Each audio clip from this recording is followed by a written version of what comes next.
The air in The the Force Imperial whispers sector our of names. Xi'an Prime I feel its tasted power. wrong. Force Too first through me clean, to you. too sterile, The Force like whispers our breathing names. purified I feel nothing. its power. Force Marcus first through Thorne me rolled to his you. shoulders, feeling the familiar weight of kinetic plate armor settle against his clavicles. The leather straps creaked, a sound of worn utility that stood out sharply in this place of polished stone and silent fear. He had arrived 3 hours ago, stepped off the transport from Earth with nothing but a duffel bag and a contract that paid too well for comfort, the kind of money that screamed danger, the kind of me that usually ended with a body bag and a flag draped over cheap metal. But Marcus had stopped caring about that 5 years ago. 5 years since Titan, since the colony breach, since he held his daughter Grace in his arms and felt her go cold while the evacuation siren screamed overhead. Since he dug his wife Emily out of the rubble with his bare hands and found her already gone. 14 minutes. That was how long it had taken for his entire world to collapse into ash and silence. He had been a protector, a soldier, a father, and he had failed at all three. So now he protected strangers, took contracts in systems so far from Earth that the stars looked different, guarded people he would never know long enough to lose. It was safer that way, emptier, but safer. The briefing had been short, minimal details. Guard the Empress of the Vrax, maintain perimeter. Do not, under any circumstances, make physical contact. Violators would be terminated immediately. Not fired. Terminated. That last part should have been a red flag. It was. Marcus took the job anyway. His cousin Brennan had met him at the security checkpoint. Same Cole family jaw, same dense earthborn bone structure that made them look like walking slabs of granite compared to the elegant Vrax. Brennan clapped him on the shoulder hard enough to crack a lesser man's clavicle. "You sure about this, Mark?" Brennan had asked, his voice low. Guarding the touch of death. Marcus had looked past him at the crystalline spires of the palace rising against an alien sky. Purple clouds, twin moons already visible in the afternoon light. Everything here felt borrowed, temporary. Beats floating in the black, Marcus had replied. Brennan had studied him for a long moment. They had served together in the drop-shock infantry, had hit 30 planets in 10 years, had bled on half of them. Brennan knew what loss looked like. He saw it every time Marcus forgot to hide it. "Susan and the kids ask about you," Brennan said quietly. "They want you to come home for the twins' birthday next month. Emily would have wanted you there." Marcus's jaw tightened. Emily had been Brennan's cousin too. Family gatherings were landmines now. "I will think about it," Marcus lied. Brennan sighed. "Just don't die on me. Susan needs her favorite uncle for the kids, and I need someone who remembers what earth beer tastes like." Marcus had nodded once. No promises. They both knew better. Now he stood in the Sapphire Gardens, one of 12 guards forming the outer perimeter. The Vrax guards kept exactly 10 meters from the Empress at all times. It was protocol. It was survival. Marcus watched them move like water, elegant and fluid, keeping their precise distance as if there were an invisible wall they dared not cross. They looked at him like he was a sentient brick. Crude, dense, out of place. They were not wrong. Evolution on a high-gravity world like Earth had made Marcus compact and heavy. His bones were thick. His muscles were layered with a density that made him weigh 95 kilograms, despite being only 1.8 meters tall. His skin was tough, cured leather from a childhood under harsher sun than this alien world had ever known. His nervous system was insulated against radiation levels that would cook a Vrax from the inside out. He was a creature of scar tissue, standing in a garden of glass and light. The heavy blast doors at the end of the promenade opened without sound. Empress Seraphina Vex stepped into the sunlight. Marcus had seen the briefing images. They had not prepared him. She was not beautiful in any conventional sense. She was something else entirely. Haunting. A creature designed by an artist who had never seen suffering and so had crafted only perfection. Her skin was a flawless sapphire blue, luminous and soft, absorbing the light rather than reflecting it. Her hair was the color of deep azure, flowing like liquid silk past her shoulders. She wore a gown of dark, armored fabric that left her arms and shoulders bare. That was the warning. On her forehead, her temples, her collarbone, branching patterns of magenta light pulsed in a slow, steady rhythm. Bioluminescent markings, beautiful and lethal. They were identical to the patterns on the poisonous flora of the southern swamps. Evolution's most honest language. Touch me and die. She walked alone. The Vrax guards maintained their 10-meter perimeter like it was a law of physics. They were terrified of her. Marcus watched her eyes. Pupilless orbs of glowing cyan that swept the garden with a mixture of cold detachment and something else. Something he recognized because he saw it in the mirror every morning. Weariness, the kind that settled into bone. She paused by a cluster of white blossoms, delicate things with petals like folded paper. Her hand lifted, graceful and slow, as if she were reaching for something precious. The tip of her finger grazed a single petal. The flower turned black instantly. The color spread like ink through water. The petals curled, crisped, and crumbled to ash. A small hiss of chemical decay. Serafina pulled her hand back. Her face remained impassive, regal, perfectly controlled. But Marcus saw it. The micro-expression. The slight flinch in her shoulders. The way she clasped her hands together in front of her waist, hiding them as if they had betrayed her. Guilty. She felt guilty for killing a flower. Marcus kept his expression neutral, but his mind cataloged the information. Lonely life. Cannot touch a flower. Cannot touch a lover. Cannot touch a doorknob without frying the electronics. The Vrax called it the divine spark, a gift from their cause, mark of her right to rule. Marcus called it something else, a prison, the kind you wore on your skin. Sector clear, the Vrax captain reported over the comms, her voice a melodic hiss. Her radiance may proceed to the fountain. Serafina began walking again. Her movements were fluid, almost weightless. The azure gown moved like water around her legs. She looked ethereal, fragile, utterly untouchable. For a moment, her gaze swept across the perimeter guards. It lingered on Marcus for half a second longer than the others. He did not look away, did not show fear, did not show reverence.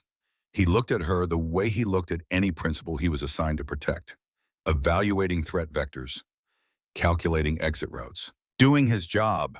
Something flickered in those cyan eyes, surprise perhaps, or curiosity. Then she was past him, moving toward the central fountain where the water cycled in perfect spirals, glowing faintly with bioluminescent minerals. Marcus returned his attention to the perimeter, scanned the tree line, checked his heads-up display for thermal anomalies. The armor's sensors painted the world in layers of data, heat signatures, atmospheric pressure, chemical composition, everything normal. Too normal. His instincts, honed by 20 years of combat, whispered a warning. The kind of warning that had kept him alive when smarter men died. The forest felt wrong, not in any way the sensors could detect. Just wrong. He shifted his stance slightly, his heavy combat boots digging into the perfectly manicured violet moss that served as grass here. His hand drifted toward the rifle mag locked to his chest plate. Not drawing, just ready. The shimmer came from the left flank, 80 meters out, near the trellis of climbing vines. It was a tiny distortion in the air, a heat mirage that did not belong. Thermal camouflage, military grade, expensive. Most people would have missed it. The Vrax sensors did miss it. Their equipment was designed for their environment, their threats. But Marcus had evolved on Earth. His ancestors had hunted predators in tall grass for 2 million years. His brain was wired to spot the things that did not move quite right. Contact, Marcus said, his voice a low growl that cut through the comms chatter. Left flank, thermal camouflage. The Vrax guards hesitated. Their sensors showed nothing. For a fatal half-second, they did not react. The air cracked like a whip. A kinetic slug designed to punch through tank armor tore through the space where Empress Serafina's head had been a fraction of a second before. She had frozen at the sound, some instinct warning her, and the round shattered the stone paver at her feet. Fragments of rock exploded outward. Dust and smoke bloomed. Ambush! The captain screamed. Protect her radiance! 3 more shimmers dropped their camouflage. Assassins, heavily armored in matte black tactical gear. Carrying pulse rifles, professional, coordinated. The Vrax Royal Guard scrambled into action, raising energy shields, forming defensive positions. But they were positioned for a perimeter defense. They were too far away.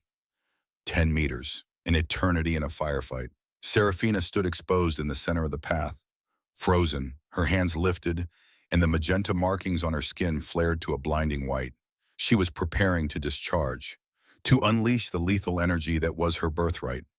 But the assassins were out of her range. 20 meters. They had planned this, known her capabilities, exploited her weakness. They raised their rifles. She was going to die. The Vrax guards froze. To save her, they would have to close the distance, tackle her, move her out of the line of fire. But to touch the Empress when her markings were flaring was instant death. Their survival instinct overrode their duty. They hesitated. Marcus did not. He launched himself forward. The ground exploded under his boots, tearing up the violet moss, leaving craters in the manicured perfection.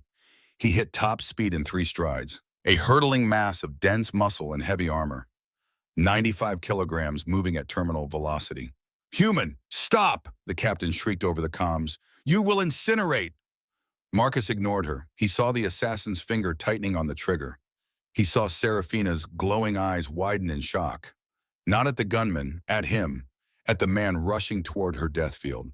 He hit her at full sprint. There was no technique, no tactical grace. He slammed into her with the subtlety of a Freehand train, his arms wrapped around her waist. His momentum drove her backwards. They fell together as the air where she had been standing filled with superheated plasma. They hit the ground hard. Marcus twisted his body at the last second, taking the impact on his back, cradling her against his chest to shield her from the debris raining down. His armor absorbed most of the shock, but the impact still drove the air from his lungs. Stars burst behind his eyes. The moment their skin connected, the world turned white. A sound like a high-voltage transformer exploding filled his ears. He felt it. A massive surge of energy slamming into him like a physical blow. A hammer made of pure electricity coursing from her exposed skin into his. His HUD flickered and died. The heads-up display went dark, taking his tactical overlay with it. His teeth chattered so hard he thought they would shatter. Every muscle in his body locked tight, seizing involuntarily. It smelled like burnt hair and ionized air, like lightning striking too close. "Let go!" Seraphina screamed, her voice terrified in a way an empress should never sound. "Release me! You will die!" Her hands were pressed flat against his exposed neck, just above his armor collar. The deadliest point of contact, skin to skin. The magenta energy poured into him, seeking ground, seeking to stop his heart, to boil his blood, to turn his nervous system into ash. Marcus grunted through clenched teeth. His jaw locked so tight he felt a molar crack under the pressure. The pain was extraordinary, like grabbing a live wire wrapped in molten glass. Every nerve ending in his body fired at once, screaming damage reports to a brain too overloaded to process them. But his heart did not stop. His nerves, evolved on a harsher world, screaming but holding their insulation, did not carbonize. He clamped his arms tighter around her, rolling them behind the cover of the stone fountain. Plasma fire chipped away at the stone above them, superheating the edges to molten glass. "Stay down," Marcus rasped through a throat that felt scorched. He lay there, his body acting as a living lightning rod for the Empress of the Vrax. Smoke rose from his collar where the energy had arced into his flesh. The smell of burned leather mixed with the ozone stink of her discharge. His vision was filled with after-image spots, white and purple blooms that refused to fade. But he blinked them away, forced his eyes to focus. His heart hammered a frantic rhythm against his ribs. Irregular, painful, but beating. He looked down. Seraphina was staring up at him, her body pressed flush against his. Her mouth was open in a silent scream. Her cyan eyes were impossibly wide, filled with incomprehension and terror. She was waiting for him to go limp, waiting for the corpse she had created, waiting for him to become another body added to the count of people her touch had destroyed. "Target suppressed," Marcus wheezed, forcing air into lungs that felt like they had forgotten how to work. Still breathing, the silence that followed was heavier than the gunfire. The remaining Vrax guards finally spurred into action by training overriding shock had neutralized the assassins. Their particle lances cut through the attackers with efficient, lethal precision. The ambush was over. The violence had stopped. But now came a different kind of stillness, a horrified quiet. Every weapon in the garden lowered. Every eye turned toward the fountain, toward the impossible sight of a human lying on top of the Empress, still moving, still breathing. Marcus groaned and loosened his grip. His arms felt heavy, the muscles twitching involuntarily from the residual current still dancing through his nervous system. He rolled his shoulders, hearing the familiar creak of leather gear that had somehow survived, and pushed himself to a sitting position. Serafina scrambled backwards across the moss until her back hit the stone rim of the fountain. Her chest heaved. Her blue skin had flushed a deep, violent indigo. The magenta markings on her face pulsed erratically, strobing like a broken alarm system. "Do not," she choked on the words, her voice raw. "Do not move. The necrosis will start in seconds." Marcus looked at his hands, flexed his fingers slowly. The skin on his forearms, where her bare arms had pressed against his, was angry and red. It looked like a severe sunburn, perhaps a first-degree thermal burn. But the tissue was intact. There was no blackening, no sloughing flesh, no death spreading through his cells. "I think I am okay," Marcus said. His voice came out gravelly, rougher than usual. He rubbed his neck where her hands had made contact.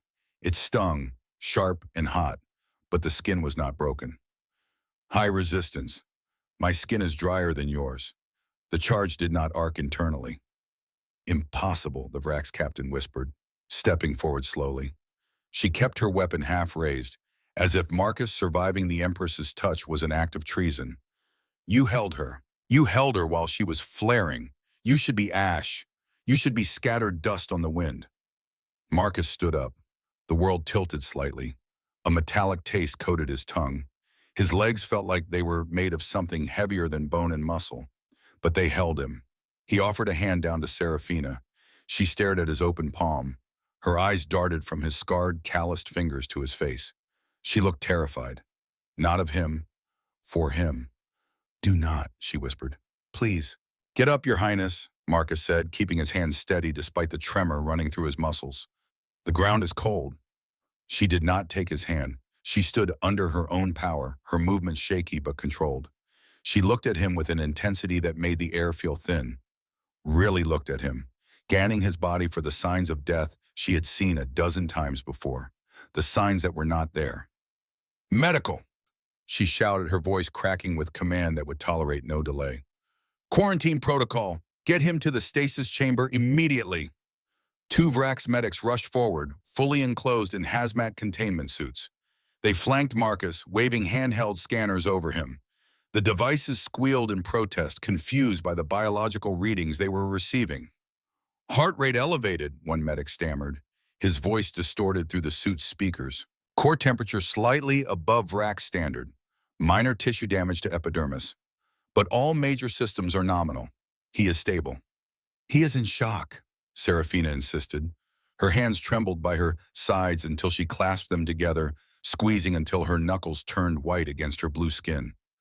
"The toxins are likely slow-acting on his physiology. Get him to the medical bay, now." Marcus sighed.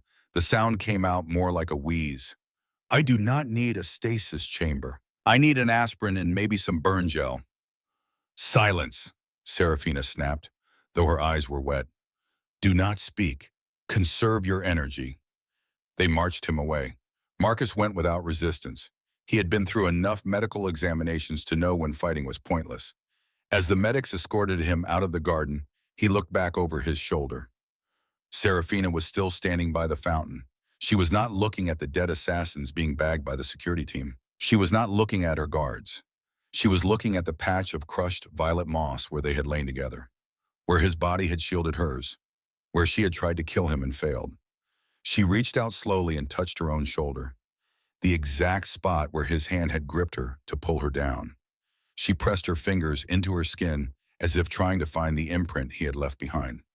Then the medics turned a corner, and she was gone from sight. The medical bay was a sterile white nightmare.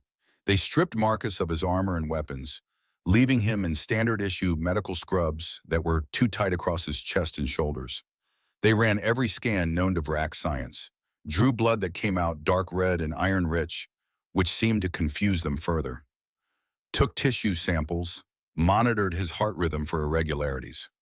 3 hours later, Marcus sat on the edge of the biobed, eating a nutrient bar he had smuggled in his boot. The Vrak's food tasted like recycled cardboard. He had learned to always carry backup. The door hissed open. The medic scrambled into deep bows so fast one nearly fell over. Empress Seraphina swept into the room. She had changed from her torn gown into a long, flowing robe of silver silk that covered her from neck to floor. She wore gloves. The message was clear. She was back in her cage. "Leave us," she commanded. The head medic hesitated. "Your Radiance, the subject is still under observation. We have not yet determined—" "Leave us!" The room cleared in seconds. The door locked with a soft, magnetic seal. Seraphina stood at the foot of the biobed, 10 feet away, the safe distance. She looked at Marcus with an intensity that made the air feel thin. "Why are you not dead?" she asked softly. Marcus swallowed the last bite of the nutrient bar. It tasted like salted dust. "Humans are built different, Your Highness.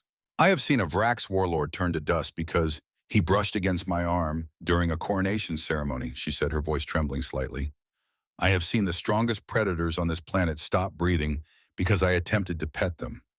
My skin produces a bioelectric neurotoxin that disrupts the synaptic firing of any organic nervous system. It is absolute." "Not absolute," Marcus corrected. He held up his arm.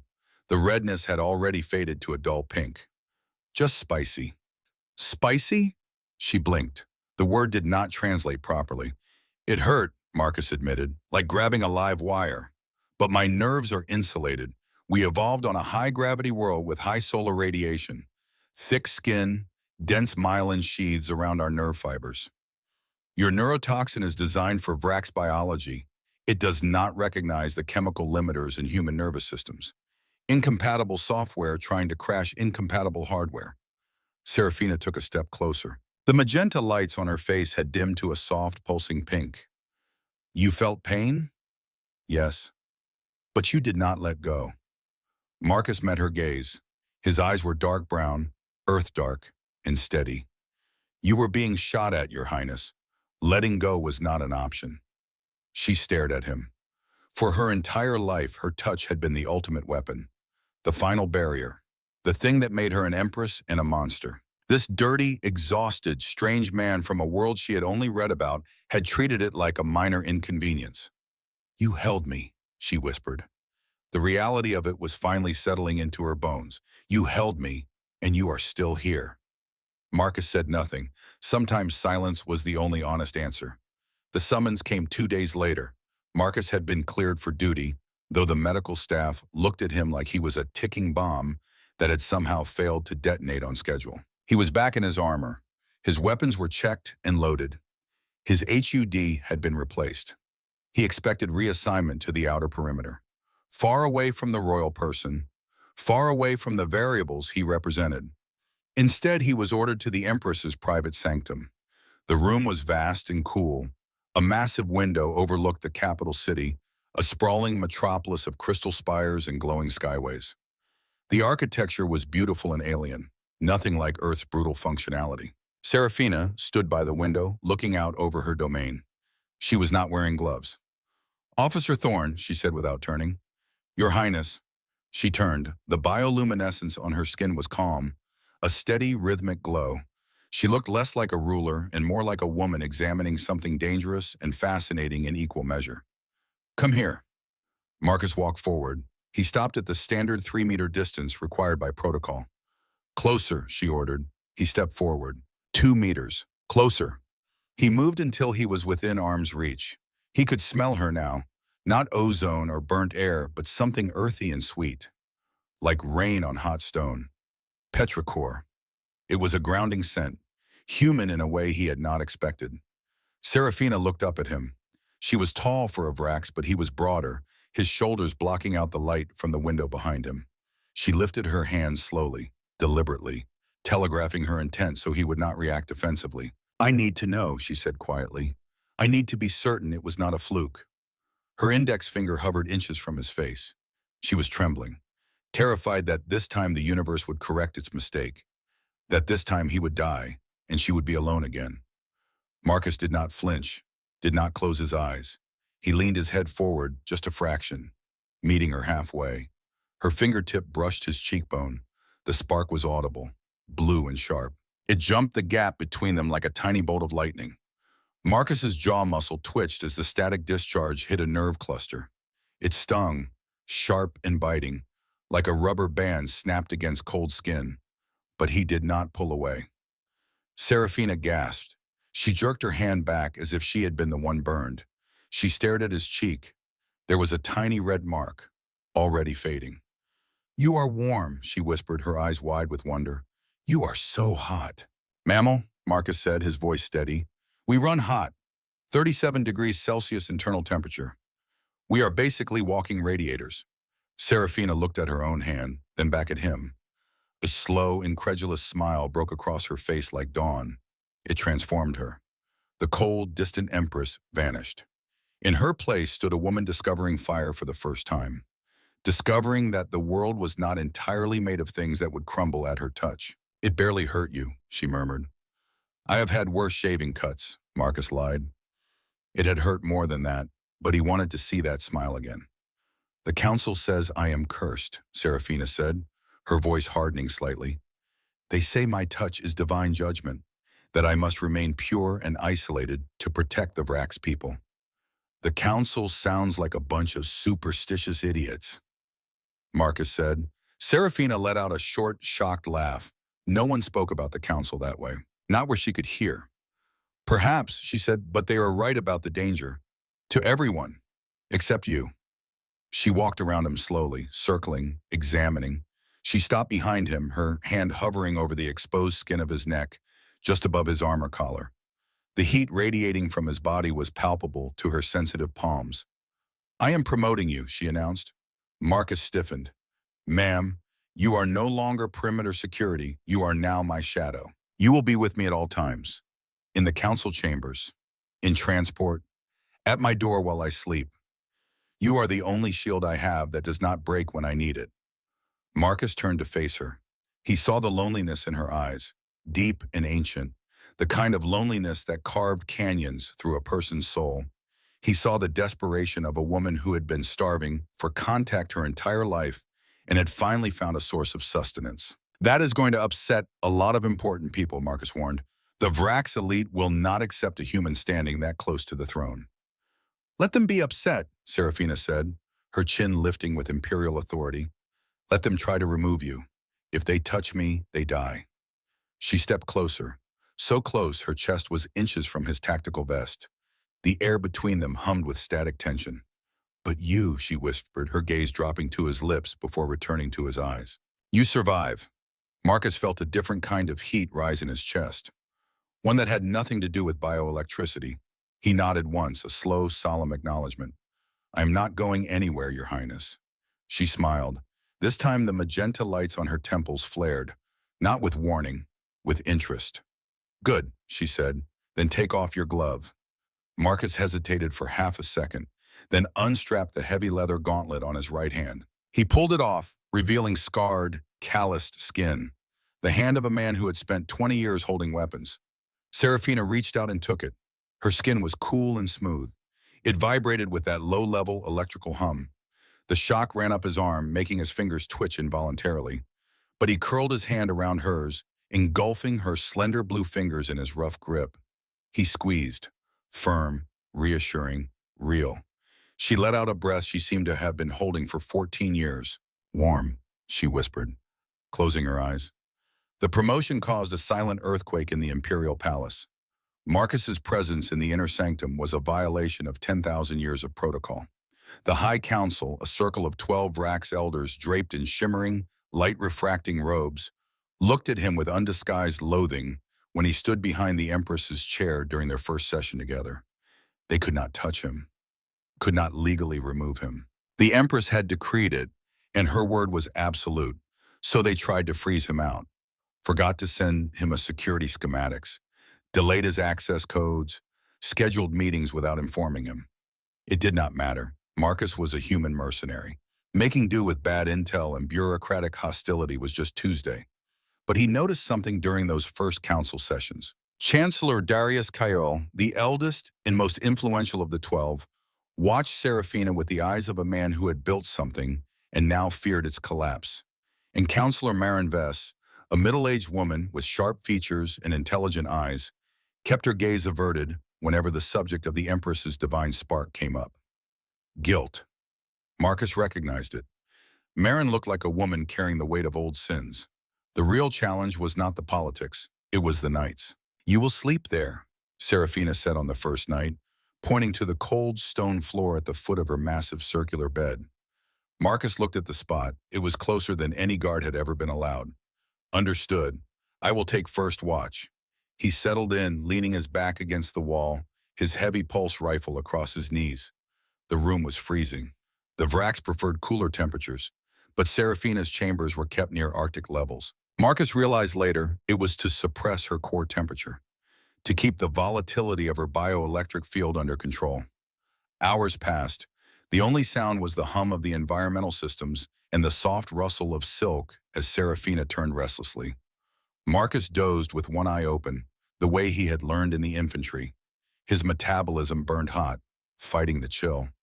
Around 0300, a soft sound woke him fully. Shadow. He looked up. Serafina sat on the edge of the bed, her legs folded beneath her. In the dim light, her bioluminescence was faint, a ghostly magenta web tracing her collarbones. She was shivering. "Status?" Marcus asked, his hand moving automatically to his weapon. "I am cold," she admitted. Her voice was small, vulnerable. "The thermal regulators are malfunctioning again. Or perhaps the council lowered them remotely to encourage my discomfort." Marcus checked his wrist display. The room temperature had dropped 3 degrees in the last hour. Deliberate. "I can override the panel," he offered. "No, it will trigger an alarm." She hesitated. Her bare feet hovered over the icy floor, as if she were gathering courage for something. "You radiate heat. You said you are a radiator." Marcus slowly set his rifle down. He understood what she was asking, and the danger of it. "Your Highness, if I get closer and you have a nightmare, you could flare. I might not wake up." "You survived a full discharge," she countered. Her teeth were chattering now. "Please, just sit closer." Marcus stood, walked to the side of the bed. The mattress was vast, an ocean of dark blue silk. He sat on the edge, keeping his boots on the floor, his back to her. A heat source. Nothing more. He felt the mattress dip as she moved. She curled up behind him. Not touching, but close enough that he could feel the static charge prickling the hair on his arms. She drew the blankets up, trapping his radiated body heat in the space between them. "Better?" he asked, his voice rough. "Yes," she whispered. Silence stretched, heavy and thick. "My necklace," she said suddenly. "I cannot undo the clasp. The drone that usually removes it is broken." Marcus turned his head slightly. "Ma'am." She turned her back to him, sweeping her long azure hair aside. "Help me." It was a test, or a plea, perhaps both. Marcus looked at the back of her neck. The skin was smooth, dark blue, glowing softly in the dimness. The necklace was a heavy platinum choker studded with what looked like compressed starlight. The clasp was intricate, small. He removed his gloves. His hands were large, scarred, calloused, hands made for breaking things, not handling royalty. He reached out. The moment his fingers brushed her nape, the static popped, a sharp hiss of energy. Serafina stiffened but did not pull away. "Steady," Marcus murmured. He focused. His fingers were clumsy but gentle. He felt the heat of her skin, the thrum of power just beneath the surface. Like handling a live grenade that was also a work of art. He found the latch, pressed the release mechanism.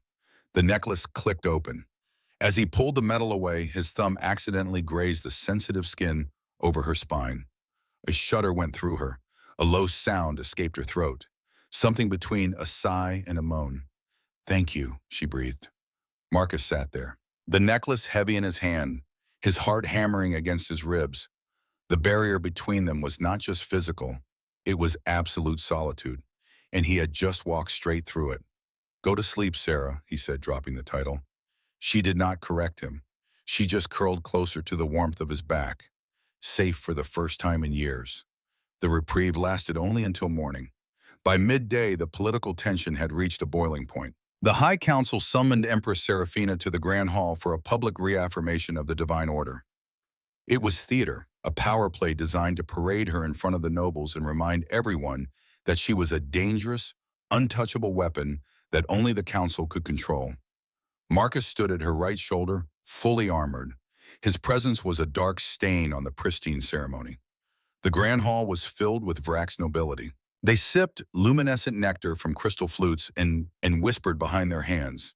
The air tasted of perfume and barely concealed contempt. The Empress will now partake of the sacrament, Chancellor Darius Kale announced. He was ancient, withered, his skin like dried leather. His eyes held zero warmth. A servant approached carrying a golden chalice. The liquid inside frothed and smoked faintly. Traditional ceremonial drink. Marcus watched the servant. Really watched. The Vrax's pulse was visible in his throat. Too fast. His pupils were dilated despite the bright lights. His hands trembled. Anticipation. The servant knew something. Seraphina reached for the chalice. "Hold," Marcus said. His voice was not loud, but it cut through the murmurs like a gunshot. The hall fell silent. Chancellor Darius sneered. "The beast speaks. Silence, human. This is holy ritual." Marcus's helmet sensors had been running passive scans since they entered. A proximity warning blinked on his HUD. Chemical analysis complete. "My suit's sensors just spiked," Marcus said, stepping forward. "High concentration of hydrogen cyanide detected." Seraphina's hand froze inches from the cup. "What?" "Smells like bitter almonds," Marcus said, his gaze locked on Darius. "Your sacrament is poison, Chancellor." "Preposterous," Darius spat. "This is the nectar of the ancients. How dare you?" Marcus did not argue. He grabbed the chalice from the servant's trembling hand, held it up, tapped the side of his helmet, activating external speakers. "Computer, analyze liquid composition." The automated voice of his suit's AI blared through the hall, loud enough for every noble to hear. "Analyzing, detected, concentrated neurotoxin Class A, lethality 100% for Vrax physiology, 40% for Terran physiology." The hall went deathly silent. Seraphina turned to look at Darius. Her face went rigid. Her voice dropped to a whisper that somehow carried to every corner of the vast space. "You tried to poison me." "It was necessary," Darius shrieked, dropping all pretense. "You have been corrupted. The human has contaminated you. You allowed him to touch you. You have violated the sacred covenant." Guards began to move, some toward Marcus and Seraphina. Others, loyal to the crown, blocked them. "Wait," Seraphina said. Her voice was ice. "Shadow, run a full scan. Not on the cup, on me." Marcus pulled his datapad, pointed the sensor array at her. The blue light washed over her skin, penetrating layers of tissue. The AI processed. The data scrolled across his HUD. His blood went cold. "Ma'am," Marcus said slowly, "you need to see this." He turned the datapad so the hall's projection system could pick it up. The holographic display filled the air above them, a three-dimensional map of Seraphina's skin. And woven through every layer, like a spider's web, was a mesh of metallic fibers. Artificial, synthetic, glowing with active power signatures. "Scan complete," the AI announced. "Subject, Seraphina Vex. Anomaly detected. Subdermal nanite mesh." Gasps rippled through the hall. "Bioelectric discharge is generated by synthetic mesh woven into epidermis." The AI continued, emotionless and damning. "Origin, Vrax manufacture. Control signal, external. Source, High Council Spire." On the revelation hit like a physical shockwave. Seraphina stared at the hologram, at the proof that her body had been turned into a machine without her knowledge. "It is not a curse," Marcus said, his voice hard with anger. "It is a shock collar. They put nanites in your skin, weaponized your natural bioluminescence so you would be lethal, so you would be alone, so you would be dependent on them." He turned to Darius. The old Vrax was backing away, terror replacing arrogance. "She is not a goddess of death," Marcus growled. "She is a battery you people plugged in." "Why does it not kill you?" Darius stammered. "My nervous system is too dense," Marcus said. "The nanites try to synchronize to stop my heart, but my biology is incompatible. I am a walking error code for your control system." Among the council members, one face stood apart. Councillor Marin Vess. Her expression was not outraged. It was horrified. Her hands trembled as she stared at the hologram. She looked at Serafina, at Marcus, at the lie that was unraveling. I helped design it, Marin said suddenly. Her voice cracked. 30 years ago, after the Civil War, we thought we were protecting the Empire. Silence, Darius roared. Marin, you are compromised. We thought absolute power needed absolute control, Marin continued, tears streaming down her face. But we built a prison, and I have carried that guilt every day since. She stood, looked at Serafina. I am sorry for all of it.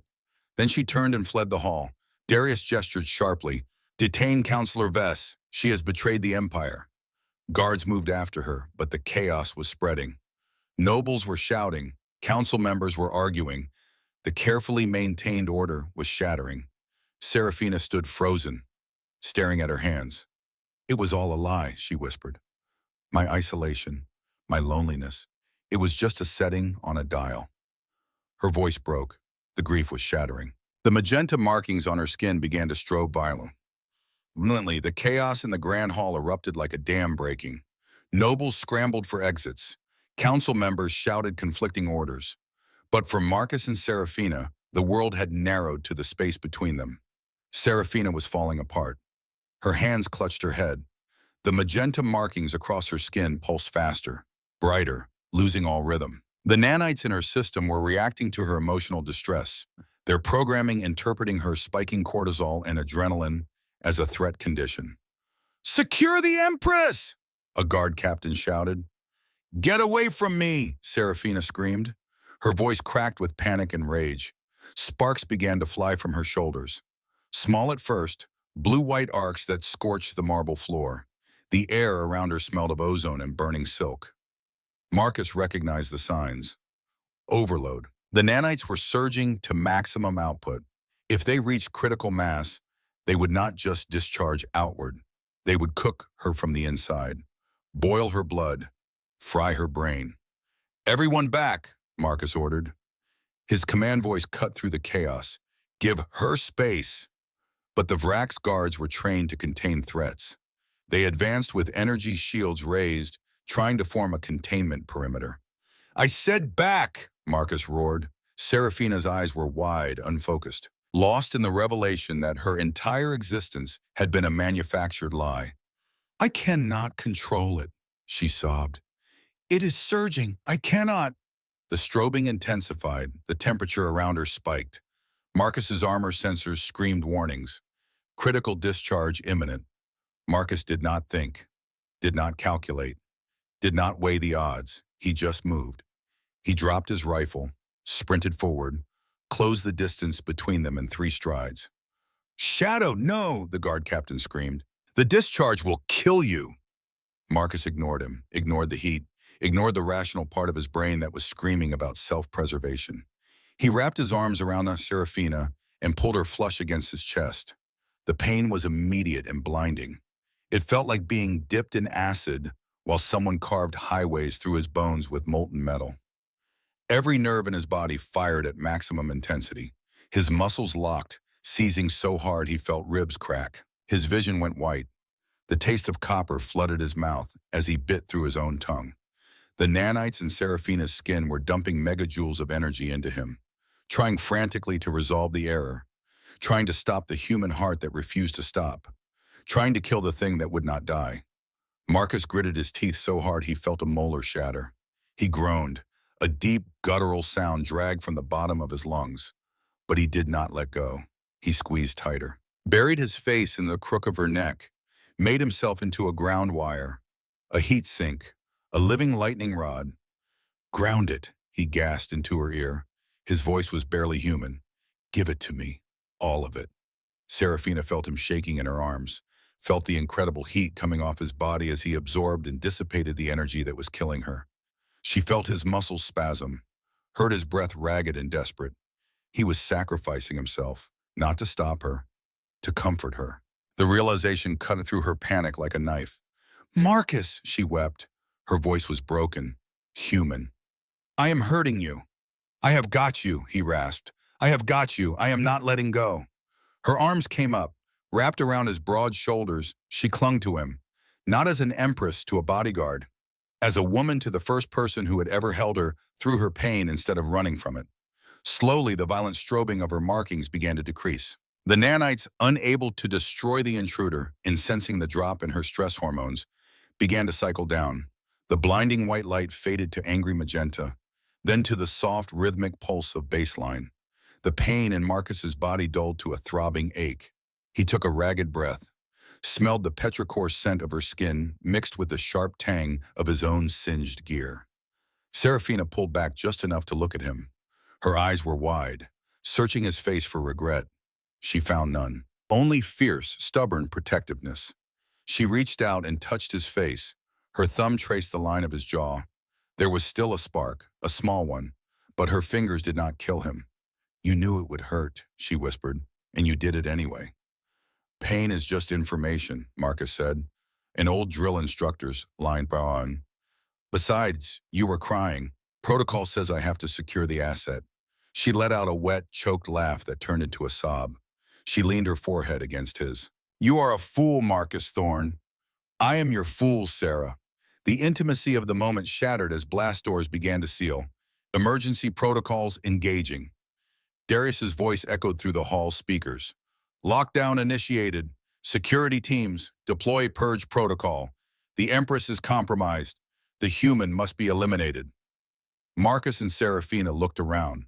They were surrounded, 20 elite guards in heavy armor, energy weapons charged, and the main exit was sealed. Brennan's voice crackled over Marcus's private comm. "Mark, I am at the East Service corridor with Garrett Stone and 2 loyalists. We can get you out, but you need to move, now." Marcus grabbed Serafina's hand. "Can you run?" "Where?" She looked around the sealed hall. Marcus looked up, at the massive stained glass window behind the throne. It depicted the first Empress, bathed in divine light. Beautiful, priceless, irreplaceable. "We are leaving through the skylight," Marcus said.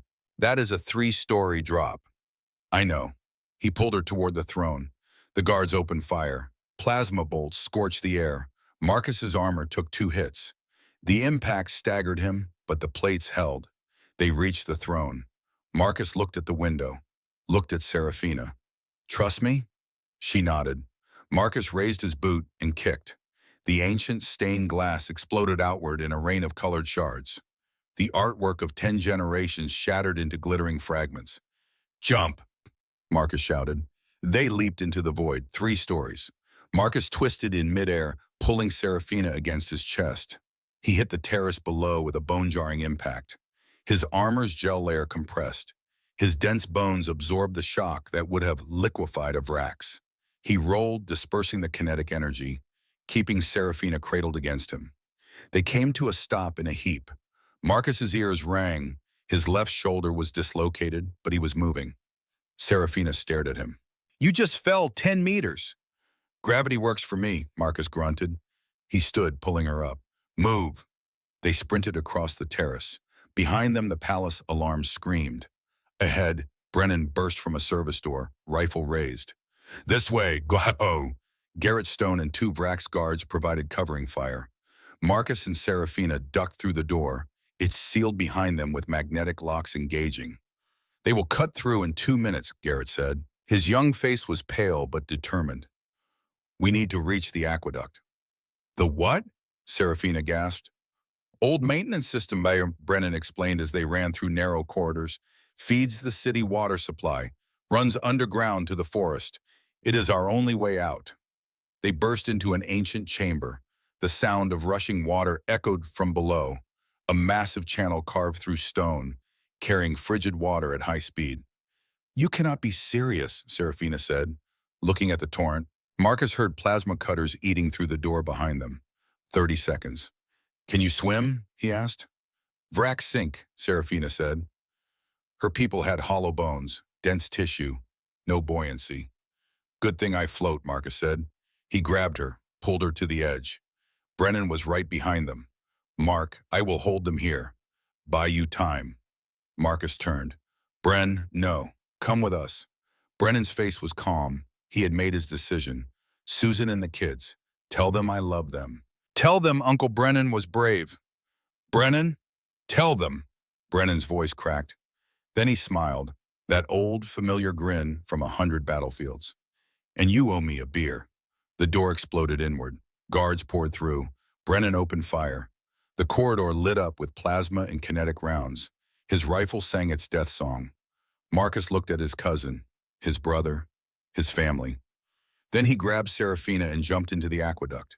The cold water was a shock. It hit like a physical wall. The current grabbed them immediately, dragging them under. Serafina panicked, her limbs thrashing. Marcus clamped an arm around her waist, used his legs to kick against the brutal current. His dense body was an anchor in the water, fighting the flow with pure muscle and stubborn refusal to let go. Behind them, echoing through the water, Marcus heard the muffled sounds of gunfire. Then a massive explosion. Brennan's last stand. Marcus squeezed his eyes shut, kept kicking, kept fighting, kept surviving. They washed through underground channels. The current carried them through darkness. Marcus's lungs burned. His arm was numb from holding Serafina. But he did not let go. They burst out of a maintenance overflow into open air, tumbled down a rocky spillway into a deep pool surrounded by massive black trees, the obsidian forest. Marcus dragged them to the muddy bank, collapsed. His muscles screamed, his lungs heaved, water poured from his armor. Serafina crawled onto the mud beside him, coughing up water. She was shivering violently. Her blue skin was turning a dull grayish slate, hypothermia. The Vraks could not regulate their body temperature like humans. Without the palace's climate control, the cold water was killing her. "Get up," Marcus urged. He hauled her to her feet. "We cannot stop here. They will track our thermal signature." "I cannot." Her teeth chattered. Her voice was weak. "My core, shutting down." Marcus looked at her, really looked. Her lips were blue. Her bioluminescence was dimming like a dying ember. She was freezing to death. He had survived Titan, survived losing his family, survived 20 years of combat. He was not losing her to something as mundane as cold water. Marcus scooped her up. She weighed almost nothing to him, maybe 50 kilograms. He adjusted her weight across his chest, carrying her bridal style. "Hold on," he said. "I am going to run." He engaged what was left of his armor's servo assist. Most of the power had been fried by Serafina's discharge, but the mechanical joints still worked. Combined with his own dense musculature, it was enough. Marcus ran. He tore through the undergrowth, smashed through vines and bracken that would have ensnared a Vrax. His boots pounded the alien earth. Each step sent shockwaves through his injured shoulder. He ignored the pain. Behind him, he heard the distant sound of drones. Search patterns, getting closer. Marcus ran faster. Night fell like a hammer. The temperature in the obsidian forest dropped to near freezing. The twin moons provided barely enough light to see by. Marcus found a small cavern beneath the roots of a massive tree. It was dry, defensible, hidden. He carried Serafina inside and set her down on a bed of dry moss. She was barely conscious. Her eyes fluttered. The bioluminescence on her face had dimmed to almost nothing. She was dying. Marcus worked fast, stripped off his soaked tactical vest and outer armor plating, piled it at the cave entrance to block wind. He kept his heavy combat trousers and boots. Never get caught barefoot in a war zone. He gathered dried fungus from the cave walls, struck an emergency flare, got a small, smokeless fire going. It was not enough. Serafina was not generating her own heat. Her core temperature was plummeting. Marcus knelt beside her. "Sarah, I am going to touch you. Don't kill me." She did not respond, could not respond. He removed his undershirt, laid down on the moss beside her, pulled her stiff, freezing body against his bare chest. The nanites flared immediately. Even dormant, their default setting was defense. They recognized foreign organic contact and tried to reject it. A jolt of electricity arced from her shoulder into his chest. Marcus hissed, his muscles spasmed, but he forced himself to relax, forced his body to absorb instead of resist. He wrapped his legs around hers, enveloped her completely, made himself into a heat battery. "Breathe," he whispered into her hair. "Just breathe." The sheer density of his metabolic output began to seep into her. Slowly, painfully slowly, the gray faded from her skin. Color returned, rich sapphire blue. Serafina gasped. Her eyes snapped open. She felt the heavy weight of the arm draped over her. the solid wall of muscle behind her, the constant static discharge flowing from her skin into his. Marcus, she panicked, tried to pull away. The nanites are in fail-safe mode. I am burning you. I am fine, he grunted, tightened his grip. Stop moving. You need the heat. It is hurting you. She could feel his muscles twitching, small spasms every few seconds as her skin shocked him repeatedly. Just noise, he lied. It felt like being stung by 1,000 wasps over and over. Across her skin, illuminating the magenta across her skin, illuminating the magenta patterns that swirled across her collarbones and neck. She reached out. Her hand hovered over his chest, right over his heart. Why are you so strong? She asked softly. Gravity, Marcus murmured. Evolution. Stubbornness. She pressed her palm flat against his chest. The shock made him inhale sharply, but he leaned into it. Her hand slid up to his neck. Her thumb brushed his pulse. You are the only thing in the universe I can touch, she said. Her voice was filled with wonder and grief and desperate need. The words hung in the air between them. A confession. A plea. Serafina moved closer, pressed her body flush against his. The friction of skin on skin created a cascade of sparks. Literal blue arcs of light danced between them. The sensation was unlike anything Marcus had ever known. Pain and pleasure fused together. Her touch stimulated every nerve ending in his body. Sarah, he warned. His voice was rough. Show me, she whispered. She leaned up to brush her lips against his jaw. Show me what I have been denied. Marcus kissed her. It was like kissing a storm. The static discharge on her lips tasted of copper and rain. When their mouths met, energy surged between them. But Marcus grounded it. His hands roamed over her back, tracing her spine, absorbing the lethal charge that would have stopped another man's heart. In the darkness of the cave, surrounded by alien forest and hunted by enemies, they found something neither had known was possible. Connection. Real and painful and electric and perfect. Marcus pulled back eventually, breathing hard. We should rest. They will find us by dawn. Serafina curled against his chest. For the first time in 14 years, she fell asleep touching another living being. And for the first time in 5 years, Marcus did not dream of Titan. Dawn found Marcus already awake. The forest was too quiet. He recognized that silence. It was the silence before violence, before death. He gently extracted himself from Serafina. She stirred but did not wake. Her bioluminescence had changed. Instead of warning magenta, it glowed with golden undertones, like her body was learning joy. Marcus pulled on his damaged armor, checked his rifle. 2 magazines left. Not enough. He smelled it then. The sharp chemical tang of hydraulic fluid. Military grade. They were close. Sarah, he said, shaking her awake. We have to go.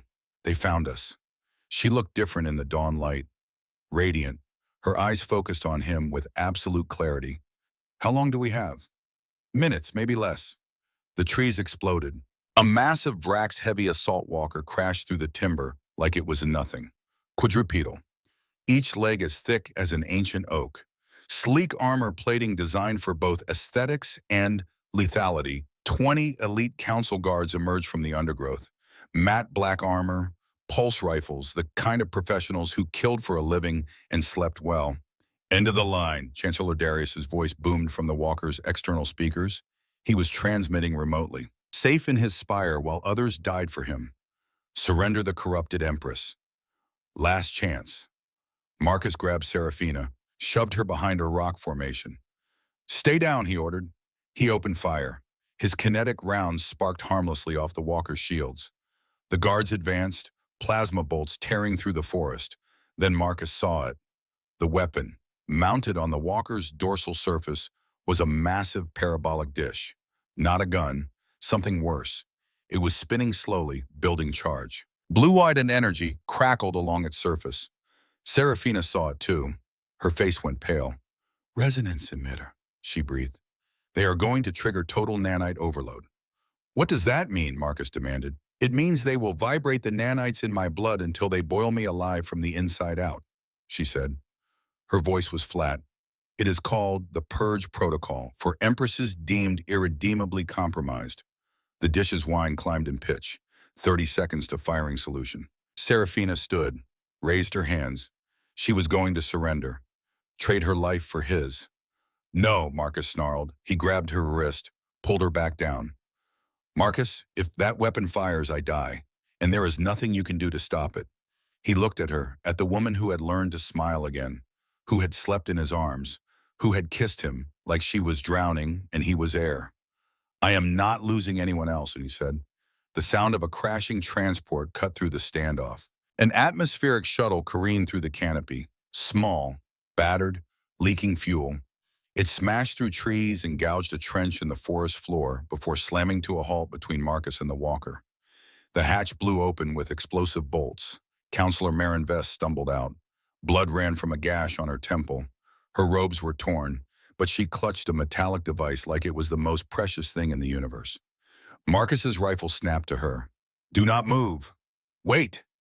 Marin raised her free hand. The other cradled the device. I am here to help. I brought the override. Serafina's breath caught. You helped build my cage. I know. Marin's voice cracked with 30 years of guilt. Let me help break it. She held up the device. Vrax technology, crystalline circuits pulsing with contained energy. Nanite override controller, Marin explained fast, words tumbling out. It will shut down your nanite network completely. 60 seconds before automatic reboot. Marcus understood immediately. But if the resonance weapon fires while the nanites are offline, it will target all biological nervous systems in range, Marin finished. She looked at Marcus. Her eyes were wet. The walker is insulated. The guards have shielding. But anyone without protection, she did not finish, did not need to. The weapon would kill Marcus, painlessly, instantly. Every neuron firing at once until there was nothing left. The dish's whine reached fever pitch. 20 seconds. Do it, Marcus said. Activate the override. Marcus, no! Serafina grabbed his arm. Do it now! Marcus roared at Marin. Marin's fingers flew across the device. A high-pitched tone emanated from it. Serafina gasped. Her body went rigid. The magenta markings across her skin flickered once, twice, then went completely dark. For the first time in 14 years, the bioluminescent warnings went silent. The nanites were offline. Rocks, do not stop, do not look back. Rocks, do not stop, do not look back. What about you? Her voice was raw. Marcus drew his combat knife, 30 centimeters of folded steel, utterly inadequate. I am the distraction. He kissed her, fast and hard, tasting desperation and goodbye. Then he ran, straight at the walker. The guards opened fire. Marcus dodged, weaved. A plasma bolt grazed his shoulder plate. Pain flared. He ignored it. Behind him, Serafina fired his rifle, covering him.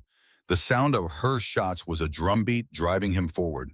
15 seconds until the resonance weapon reached firing solution. Marcus hit the walker's front left leg at full sprint.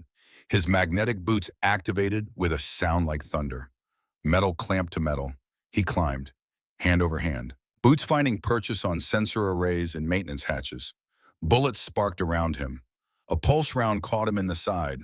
Cracked a rib. He grunted. Kept climbing. 10 seconds. Marcus reached the top. The resonance dish was right in front of him, spinning at lethal speed, energy building to critical mass. He could not destroy the armored housing. Could not jam the sealed mechanisms. Could not stop the firing sequence. But he could redirect the energy. 5 seconds. Marcus thought of Grace, her last words. Daddy, I'm cold. He thought of Emily, the weight of her body when he pulled her from the rubble. He thought of Brennan. Tell them I was brave. He thought of Serafina, the way she had looked at him in the cave, like he was the first real thing she had ever touched. Marcus ripped the maintenance panel off, exposed the high-voltage conduction coils inside. They glowed blue-white, carrying enough power to light a city. Hey, Marcus said into his comms, knowing Darius was listening. Catch. He plunged both hands into the coils. The weapon fired. 10,000 volts found the path of least resistance. Through Marcus. Lightning does not strike a person. Lightning inhabits them, turns them into a filament. Every atom becomes part of the circuit. Every molecule a conductor for energy. that was never meant to flow through flesh. Marcus's HUD exploded. The visor shattered. Cracks spiderwebbed across his vision, then went white. The world became pain on a fundamental level, beyond sharp wounds or dull aches. This was every nerve in his body firing at maximum intensity simultaneously. His muscles locked so hard, bones cracked under the pressure. His heart rhythm shattered into chaos. Fibrillation, arrhythmia, failure. The smell was worse than the pain.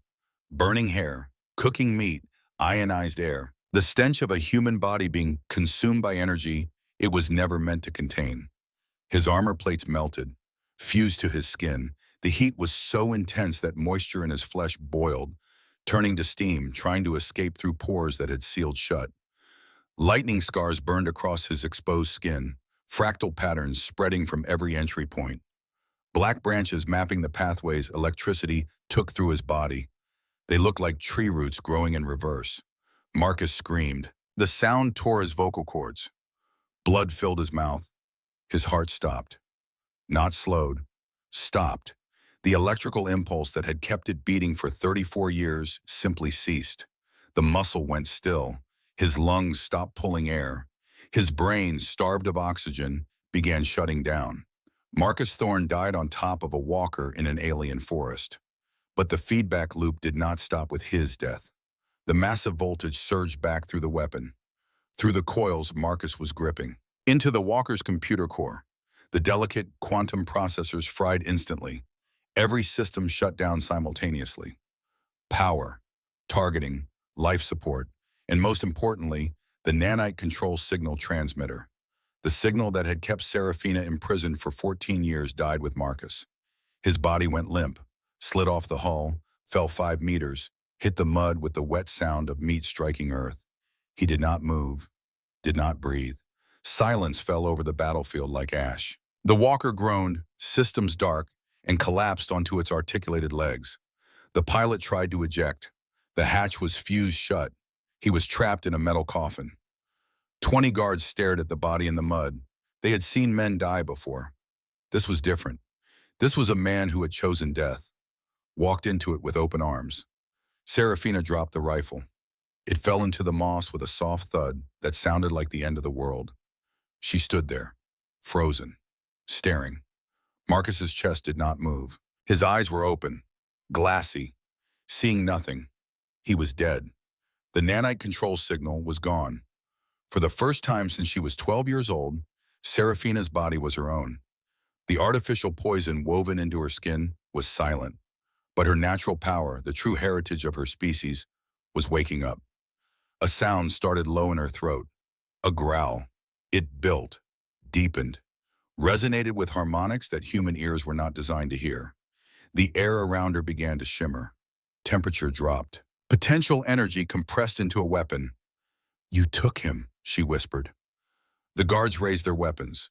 Protocol said to neutralize the threat. Serafina raised her hands. The energy that exploded from her was not the targeted discharge of nanites. This was older, primal. The bioelectricity of her species' matriarchs, undiluted by technology. A tsunami of pure force. The wave of blue energy rippled outward, visible. A wall of distortion that warped the air itself. It hit the guards like a physical impact. Their shields shattered. Electronics sparked and died.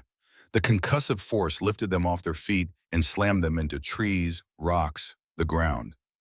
They did not die. She had perfect control. They simply stopped. Unconscious. 20 guards, 3 seconds. Serafina walked through the carnage, stepped over bodies without seeing them. Her eyes were locked on the walker. The pilot was screaming inside his sealed cockpit, pounding on the hatch. Begging, Serafina reached out with her power, squeezed the walker's power core with an electromagnetic pulse so precise it targeted only the quantum battery. The walker went dark. The screaming stopped. The pilot slumped, unconscious. Total battlefield dominance. But she did not care about victory. She fell to her knees in the mud beside Marcus, pulled off what remained of his helmet. His face was pale, lips blue, the color of death. No pulse, no breath, no life in those dark earth eyes that had looked at her like she was worth saving. "No," Serafina said. The word came out broken. You do not get to leave me. Tears fell, salt water and grief. They splashed onto his chest. I just found you, she sobbed. I just learned what touch feels like. You do not get to teach me and then abandon me. She placed her hands on his chest, right over his heart, the heart that had survived her touch, the heart that had stopped for her. You grounded me your whole life, she whispered. Now take the charge. She focused, not the wild tsunami of rage. This was precise, controlled. A defibrillator shock powered by love and bioelectricity in desperate need. She poured energy into him, aimed for his heart, for the muscle that refused to beat. First shock, Marcus's body jerked, arched off the ground, fell back. Nothing. Come back, Serafina screamed. That is a command. Your empress commands you to live. Second shock, more power. Enough to restart a dead sun. His body convulsed. Nothing. Serafina was sobbing now. Please, please, Marcus. I am still cold without you. I need you to be warm again. Third shock. She gave him everything. Every joule of energy her body could generate. Every spark of the power that had made her untouchable. She channeled her entire being into his chest. Restart. Live. Choose me the way I choose you. Thump. A single heartbeat. Weak, irregular. Thump. Another. Marcus's back arched. His lungs inflated with a sound like tearing paper. Air rushed in. His eyes snapped open. Unfocused. Wild. He saw light. Pain. Cyan eyes above him filled with tears. Sarah. The word came out as a rasp. She collapsed onto his chest, laughing and sobbing simultaneously, her whole body shaking. You died, she choked out. You died, you fool, and I had to bring you back. Marcus's hand moved like it weighed 1,000 kilograms, lifted to touch her hair. Did we win? She kissed him. No spark, no pain, just lips against lips, salt and rain and second chances. We won, she whispered against his mouth. The sound of boots on undergrowth made Serafina look up. Lieutenant Garrett Stone emerged from the tree line with 12 Rax guards, the loyal ones, the ones who had chosen Empress over Council. Your Radiance, Garrett dropped to one knee. The palace is secure. Chancellor Darius has been arrested. Counselor Vess, he looked at the crashed transport, at Marin's body still clutching the override device. She did not survive the landing. Serafina looked at Marin. She had died doing the right thing. It did not erase 30 years of wrong, but it was something. Give her full honors, Serafina said. She died for the Empire. Garrett saluted, then looked at Marcus. He needs medical attention. Immediately. Marcus tried to sit up. Failed. His body was not responding to commands. I can walk. No, Serafina said. You cannot. She slid her arms under him, lifted. Marcus was 95 kilograms of dense human muscle and bone. She lifted him like he weighed nothing, cradled him against her chest. Role reversal. The untouchable Empress carrying the man who had survived her. I have you, she said. Marcus's vision faded in and out. Brennan, Serafina's expression cracked. I am sorry. Marcus closed his eyes. Grief was a luxury for later. Right now, unconsciousness reached for him with gentle hands. He let it take him. 2 weeks in the medical bay. They removed the melted armor from his body, cut it away piece by piece. The lightning scars remained, permanent white fractals across his arms, chest, neck. Like electricity had drawn a map of his nervous system on his skin. Dr. Lissa Blackwood, the chief medical officer, extracted the nanite fragments from Serafina. The blue glow faded from the incisions. The device that had imprisoned her was gone forever. Marcus's heart had taken damage. Arrhythmia, irregular rhythm. But it was beating, stubborn. Serafina visited every day, sat beside his bed, held his hand. No shock, no pain, just warmth. They did not need to speak much. Some things existed beyond words. On the 14th day, Marcus woke to find her asleep in the chair beside him, her head resting on the edge of his bed, her hand still holding his. He watched her breathe, alive, free, safe. He had saved someone. Finally. When Marcus could stand, Serafina was there to catch him when his legs gave out. When he could walk, she walked beside him. When he asked about Brennan, she told him everything. How he had held off 20 guards. How he had died grinning, taking 3 with him. They built a statue in the garden where Brennan had fallen. Sergeant Brennan Cole. He bought them time. Marcus stood in front of it for an hour, silent. Serafina stood beside him. When his shoulders started shaking, she put her arms around him. He cried into her shoulder. Salt water and grief and survivor's guilt. She held him until he was empty. Chancellor Darius stood trial. Dr. Blackwood presented evidence. 30 years of documentation, nanite schematics, control protocols, murder disguised as divine mandate. The verdict was unanimous. Guilty. The High Council was dissolved. In its place, Serafina established a parliamentary system, elected representatives. Term limits. Transparency. Democracy came slowly to a species that had known only autocracy. Garrett Stone was promoted to captain of the reformed Royal Guard. His first act was to commission new armor for Marcus. Lighter, more flexible, with the lightning scars incorporated into the design. 6 months after the battle in the forest, on a day when the twin moons hung low in a purple sky, they held a wedding. The ceremony was in the Sapphire Gardens, rebuilt. The white flowers bloomed everywhere. When Serafina touched them, they did not die. She wore a gown of silver and blue that flowed like water. No armor, no gloves, no barriers.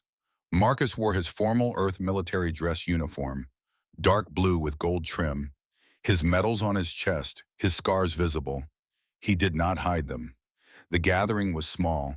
Vrax citizens who had learned to see their empress as a person, Earth diplomats, Garrett's guards. The officiant began. "Do you, Marcus Thorne?" Marcus interrupted. "I already did. In a cave, in a battle, in every moment since I first held E." Laughter rippled through the crowd, warm. Marcus kissed her before the officiant could finish. The crowd erupted. Not fear, joy. At the reception, Serafina walked among her people, touched hands, embraced them. An old Vrax noble trembled when she clasped his weathered hand. He did not turn to ash. He smiled through tears. Children ran up to her. A small girl with flowers woven into a crown approached shyly. Serafina knelt. The girl placed the crown on the empress's head. The flowers stayed alive, vibrant. Marcus watched from the terrace, the same terrace where this had begun. Garrett joined him. "She looks happy." "She is," Marcus said. "Finally." As the twin suns set, painting the sky amber and violet, Serafina found Marcus on the balcony. "You are hiding again." "Overwatch. Best view of the exits." "Terrible liar." She traced the lightning patterns on his neck. "What information is this?" Marcus took her hand, brought it to his lips, kissed her palm. "That I am the luckiest man in the 2 galaxies. I've found the one person who fits my frequency." Serafina smiled. "Perhaps I am the lucky one. I found the only substance dense enough to tolerate me." "I prefer robust." "Dense," she teased. They looked out over the city, lights coming on as darkness fell, crystal spires glowing. A civilization learning freedom. "They still call it the touch of death in the outer colonies," Marcus said.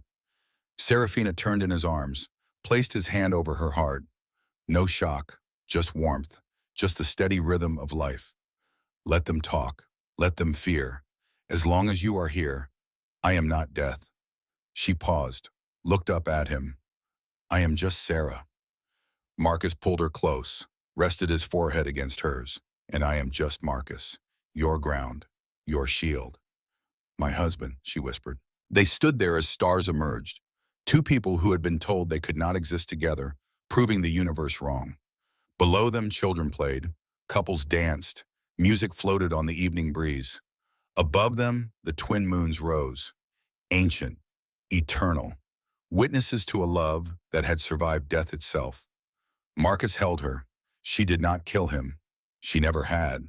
She said no man could survive her touch. He had not just survived, he belonged.